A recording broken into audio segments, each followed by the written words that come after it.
Para jemaah sekalian rahimani wa rahimakumullah, di dalam sebuah hadis disebutkan, "Man lam yada' qaula az-zuri wal 'amala bih, falaysa lillahi hajatun fi ay yada'a ta'amahu wa syarabah." Yang siapa yang tidak meninggalkan qaul zur, tidak meninggalkan qaul zur. Ada yang mengatakan bahwa yang dimaksud dengan qaul zur adalah perkataan-perkataan yang batil, apapun itu. Bukan hanya perkataan dusta, tapi semua perkataan batil.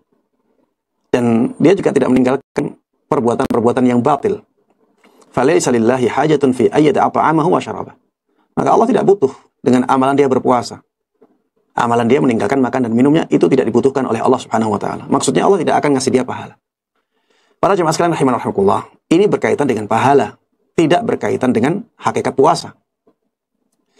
Kalau hakikat puasa, maka sudah disebutkan oleh para ulama bahwa ibadah puasa itu adalah beribadah kepada Allah Subhanahu wa taala dengan menahan diri dari pembatal-pembatal puasa, mulai dari terbitnya fajar shadiq sampai terbenamnya matahari.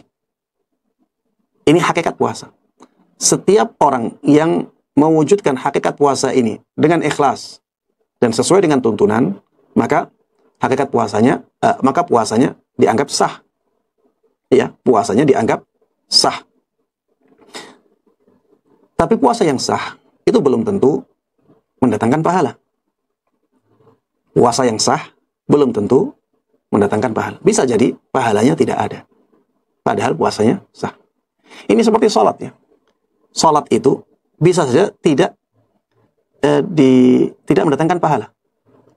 Bisa saja sholat itu tidak mendatangkan pahala. Misalnya ada orang yang minum minuman khamar, minum minuman keras, maka sholatnya selama 40 hari tidak diterima oleh Allah Subhanahu wa taala. Tapi dia wajib sholat.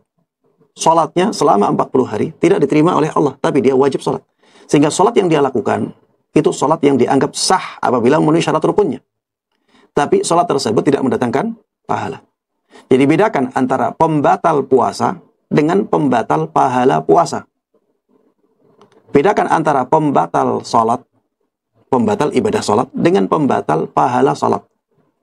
Ya, kalau kita bisa membedakannya, maka tidak ada masalah dalam masalah ini. Dalam masalah yang ditanyakan, bahwa orang yang ghibah, ya, apakah puasanya batal? Jawabannya puasanya sah. Tapi apakah masih ada pahala bagi dia dari puasanya? Ya, ini tergantung ya keadaan ghibahnya.